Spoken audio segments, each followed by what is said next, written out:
आप इनको गिरफ्तार कर लो, हमारी समस्या वो तो ठीक है, बिल्कुल करेंगे गिरफ्तार। कर रहे हैं, वो अपराधी होगा तो 100% जो भी तफ्तीश में आएगा तो हम कुछ भी नहीं लगाएंगे, टेंट भी नहीं लगाएंगे, हमारा काम पूरा कर। बिल्कुल, वो तो है ही। वो तो अगर आपने हमारे चैनल को सब्सक्राइब नहीं किया है तो चैनल को सब्सक्राइब करने के साथ साथ इस बेल आइकन को प्रेस करें ताकि आप देख पाएं हमारी वीडियोस सबसे पहले। तो लीजिए, जबरासर घटनाक्रम को लेकर के जो चश्मदीद गवाह थे और उनके जो पारिवारिक सदस्य हैं, उन्होंने धरना लगा रखा है इस बात को लेकर के कि जब तक एक सरकारी नौकरी नहीं दी जाए, 10 लाख रुपए का मुआवजा नहीं मिले और जो 3 जो मुख्य आरोपी है इनको अगर गिरफ्तार नहीं किया जाए, तब तक ये धरना है वो अनिश्चितकालीन तक हमारा जारी रहेगा। ऐसे में जो मृतक है सेठी नाम का जो लड़का था, उनके पिताश्री व उनके पारिवारिक सदस्य भी मेरे साथ मौजूद हैं। मैं उनसे बात करना चाहूँगा कि ये लोग प्रमुख इनकी मांगे क्या रहेगी, और एडिशनल साहब व पूरी की पूरी टीम यहाँ इस समय मौजूद हैं। समझाइश का दौर चल रहा है, 24 घंटा होने को इस घटनाक्रम को। जबरासर की घटना एक वास्तव में एक झकझोर कर देने वाली घटना है। ऐसे में बात करना चाहूँगा, आपका नाम क्या है पहले? सुरेंद्र। सुरेंद्र जी, के लगा हो लड़को थारा? मेरा छोरा थार लड़को हो? लड़का। कितनी उम्र ही? 18 साल की। 18 साल के कोई लेरो को विवाद हो या फिर ऐसी? लेरा वाला रखी होनी आई है, कोई बस में कोई उल्टी आल्टी आगे बताया तो मारकूट करी, वे ललकारिया, फिर दूसरा छोरा पुठा में चढ़ गया, फिर राम में ठहरते धमकांदा गया। आगे तो अगर 2 बार तू तरा लिया, फिर तीसरा वो छोरा कहा मैं चढ़ूंगा, भी छोरा मेरा मारिए भी देखूंगा, मैं देखूंगा। तो वो बस के बाद बारी के वहाँ गए हो, बारी के वहाँ चलिए, कई दूर भजिए बस के सगे। फिर बने 2 जना, एक कनेक्टर है एक राकेश सर ने, बने दोनों हाथ छुटा कर पुट को दिए बिन लारा ई सब करके जान करके मालूम मौत तो करी है। थारा गांव के अंदर ही? हमारा गांव के अंदर अड्डा के ऊपर ही। और वे तुरंत भाज गया या फिर बैठे रुक गया? तुरंत ही भाज गया, फिर बस ने एकदम चक गया, एकदम स्पीड में बस ने लेकर गांव में बाहर बस ले जाकर सारी उतारी है। जी। तो क्या कहना चाहोगे? तो कितनी संतान ही था? एक सेठी नाम का जो लड़का था वो आपका है, इसके अलावा आपकी कितनी और संतान है? 4 है, 5 आ रहे, एक चल गए, 4 रहे। 4। क्या प्रमुख मांग रहेगी तेरी सरकार तो मांगना तो है, और अपना आदमी भी करेगा कोशिश। लेकिन अभी अंतिम संस्कार को नहीं है। दुख तो है, बेटा चला गया इस दुनिया से, ऐसे में सवाल बनता भी नहीं है कुछ भी। लेकिन आपकी भावनाओं को मैं समझते हुए ज़्यादा आपसे बात भी नहीं करूँगा। आलोक, जिस तरीके से ये घटनाक्रम हुआ है, किस नज़रिए से भीम आर्मी देखती है इस चीज़ को?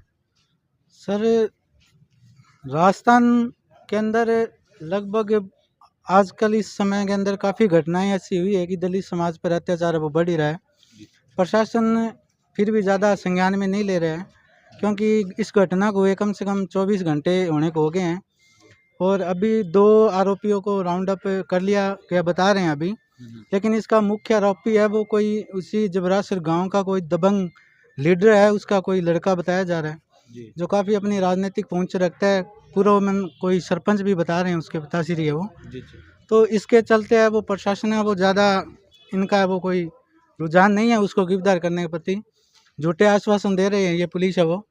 और अगर तुरंत उसको अगर गिरफ्तार नहीं किया गया तो भीम आर्मी है वो और जो सामाजिक संगठन है वो आंदोलन है वो और उग्र करेंगे। जी। हाँ जी। तो निश्चित तौर से ये कहा जाए तो कहीं ना कहीं पुलिस प्रशासन है वो इनको गिरफ्तार करने के लिए भी राजी नहीं है। नहीं सर, अभी राजी है ही नहीं। ये बार बार और ही आश्वासन दे रहे हैं कि आप उसका अंतिम संस्कार वगैरह करवाओ, लेकिन उसको गिरफ्तार करने के नाम पर ये टाले मटोड़ी है वो पुलिस प्रशासन है वो कर रही है अब तक। जी। मेरे साथ और भी अन्य साथी है जो यहाँ इस समय मौजूद है मोर्चरी गेट के बाहर। मौसम थोड़ा ख़राब है, बारिश होने को है, बहुत ठंड पड़ रही है और इस कड़ाके की ठंड के अंतर्गत एक न्याय की गुहार लगाने के लिए बहुत सारे ऐसे साथी खड़े हैं। आपका नाम क्या है? संजय मेघवाल। जी। संजय भाई, क्या कहना चाहेंगे इस घटना के बारे? भाई जी, घटना का तरह ही है, मुलजिम बताओ बन गिरफ्तार करो और गलत करिए ऐसा क्या प्रशासन है वो क्या 2 राउंड अप कर लिया, महीने के बाद में जांच करना है, बाद में पोस्टमार्टम कराओ, दाग संस्कार करो। कौन चल रहा वैसे पोस्टमार्टम ना होगा ना, जांच से पहला जांच करो, पहला मुलजिम गिरफ्तार। आई रिक्वेस्ट है अभी ऐसी समाज को आगे हटा कोई और हुआ है तो 1 मिनट में भाई साहब गिरफ्तार हुआ है। स्थानीय MLA या फिर किसी पूर्व विधायक या वर्तमान विधायक या प्रधान का कोई आश्वासन मिला फोन पर? की कौन मिले भाई जी, आश्वासन कोई कौन दिया बस। अब पुलिस ही कहे कभी दे दिया, फलाने दे दिया, जांच वो अधिकारी कर लो, वो कर लो। अब जांच करने के भाई तो मुलजिम गिरफ्तार करो नहीं। छोरो को वो मृतक को भाई सागे है वो कहना मैं भी बंधन देख क्यों सारण नाम बतायो कोई जबरासर में से है कोई यहाँ? जब मैं सारी बातचीत करो और पूछो, मैं तो कहा अभी अपने समाज पर ऐसी समाज पर क्यों अत्याचार हो और समाज पर क्यों कौन गिरफ्तार होने ला रहे। जी जी जी अब क्या धरना हो, मैं तो टेंट की व्यवस्था करा, धरना लगाओ शायद। जी। आप लोग सब लोग साथ में हैं क्या? हाँ साथ में जी। जी जी जी। ये लड़के के भाई। भाई हैं, ये इनके पिताजी हैं। आपका नाम क्या है भाई? संजय। संजय। आप उस टाइम मौजूद थे जब हाँ। आपकी भाई की हत्या की गई? जी हाँ। के प्रकरण है पूरा बताओ। बस मैंने उल्टी कर दी, मैंने कहा बस साला आगे था मारे हो। फिर 2-3 जना आवे, मैंने कुटना गया। मैं क्या मैंने साफ कर दिया, मानी को नहीं जो। फिर मैंने कुटना गया। फिर मैं भाई जी ने फोन करो, चले आज जो बस पर अड्डा पर आ जा। 3-4 जना कुटिया। मैंने कहा आज बोरे राकेश सारण हो, एक वो और 2-3 और आ। एक बंदा मैंने कुटिया। फिर मैंने फ़ोन कराया, बस स्टैंड पर आ गया। उसके बाद क्या हुआ? उसके बाद वो मेरा भाई, मैं उतर गया, वो दूसरा चढ़ गयो।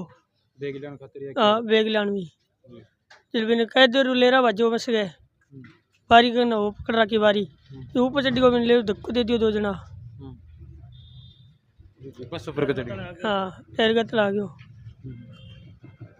छोटे भाई है बड़े भाई? भतीजो है। अच्छा, दोनों सगे या कि नौर हुए? सग गया, मैं कामपुर गया। शिवाजी बस अड्डे पे क्या कहानी हुई थी? शिवाजी बस स्टैंड पे क्या हुआ था? आपस की कोई विवाद हुआ था, क्या झगड़ा हुआ था? अड़की बस अड्डे पे बैठे के बाद बताऊँ, मैंने उल्टी कर दी बस में। पहले तो नीचे उतार दिया, मैं माथा जोड़ी करके पाछू चढ़ गयो बस में। फिर और लड़ पड़े आगे, फिर छेड़ता कूटता ले गया। चिड़ते मारते पीटते गए थे।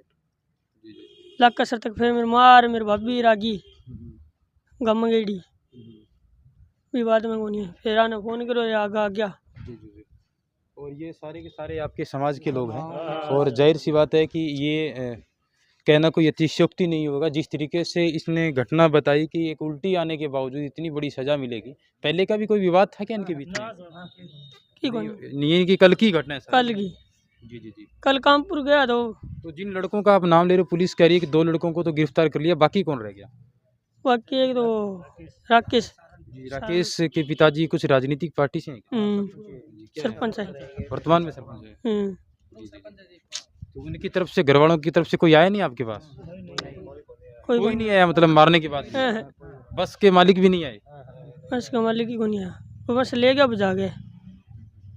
ये बड़ी निंदनीय घटना है। नौहर तहसील की मैं बात कर रहा हूँ। अक्सर इस नौहर के प्राचीन इतिहास को दोहराया जाए तो मैं आपको बता देता हूँ, पवन व्यास हत्याकांड जो सरेआम दिन दिहाड़े जिन लोगों ने हत्या की, मुलजिम फरार है, अभी तक पुलिस पीछे है। उसके बाद चकराजा सर हत्याकांड, इससे पहले जब हुआ 2009 के अंदर एक बड़ा आंदोलन हुआ, उनकी भी आज तक सीबीआई जांच चल रही है। 7 लोगों की एक निर्मम हत्या कर दी गई थी, लेकिन अभी भी मुलजिम फरार। और अब अगर दिन प्रतिदिन जिस तरीके से घटनाएं वास्तव में बढ़ रही है, चाहे वो दलित समाज हो या फिर अन्य किसी समाज के प्रति, पुलिस का ये दोगलापन कहीं न कहीं वास्तव में आज जनता के लिए एक गलत साबित होता नज़र आ रहा है। लोकतंत्र की वास्तव में एक हत्या होती नज़र आ रही है। और यहाँ की स्थानीय प्रशासन व स्थानीय जनप्रतिनिधि अगर मेरी वीडियो को सुन रहे हैं, वो भी इस बात पर विशेष तौर से ध्यान रहे कि आज एक दलित समाज नहीं बल्कि हर समाज के वर्ग के साथ भी आज ये सब होता चला जा रहा है। ऐसे में पुलिस की पहरेदारी न करते हुए आप लोग उन पर प्रेशर डालिए, उन पर दबाव डालिए कि जाहिर सी बात है, अगर कोई मुलजिम है वास्तव में अनुसंधान की अगर वो पालना कर रहा है तो ही उनको अनुसंधान पर छोड़िए। अन्यथा अगर सस्पेंस के आधार पर अगर जिस तरीके से एविडेंस बता दे रही है, चश्मदीदा गवाह कह रहे हैं कि उन लोगों को गिरफ्तार करना चाहिए, ये कहीं ना कहीं पुलिस की लापरवाही है। और दूसरी बात, अगर बात की जाए राजनीति के अप्रोच की, तो जान लीजिए कि अगर इतना बड़ा घटनाक्रम हो गया और उसके बावजूद भी उनके परिवार तक एक भी सदस्य का न पहुंचना, आप एक मानवता के नाते एक अंदाज़ा लगा सकते हैं कि इन लोगों ने अगर राजनीति भी की है तो कितना तुष्टिकरण राजनीति में इस्तेमाल किया है। आप हर पल की अपडेट देते रहेंगे। मैंने पहले भी एक अपडेट डाला, धरना लगातार जारी है, मौसम बड़ा ख़राब है और इस बीच इन लोगों का कहना है कि हम लोग यहाँ डटे रहेंगे जब तक हमें न्याय नहीं मिलेगा। मोर्चरी में शव है और मोर्चरी में अभी शव है, पोस्टमार्टम की इनके परिवार वालों ने अनुमति नहीं दी और जब तक पोस्टमार्टम नहीं करवाया जाएगा तब तक इनकी मांगों को नहीं मान लिया जाएगा। दरअसल इनके पारिवारिक सदस्यों से मैंने बात की, अन्य लोग जो थे जो ये गांव जबरासर के रहने वाले हैं, मैं उम्मीद करूंगा कि इनको न्याय मिले, जल्दी से जल्दी इस अंतिम संस्कार को करवाया जाए और अंतिम संस्कार की रूपरेखा से पहले इनकी प्रशासन द्वारा जो मांगे हैं वो मान लिया जाए सशर्त, और इनकी जो गिरफ्तारी अभी जो बाकी है, जो 2 लोग राउंड अप हुए हैं, बाकी एक सस्पेंस के आधार पर जो पुलिस कह रही है कि अनुसंधान के बाद उनको गिरफ्तार किया जाएगा। तो ऐसे में क्यों न इस मामले को सॉर्ट आउट करने के लिए जितना जल्दी हो सके परिवार वालों को एक अच्छे सुनियोजित तरीके से जाँच करते हुए न्याय की पालना करवाते हुए उनको न्याय दिलवाया जाए। इस विषय पर अपडेट जारी रहेगी। फिलहाल अभी तक धरना जारी है।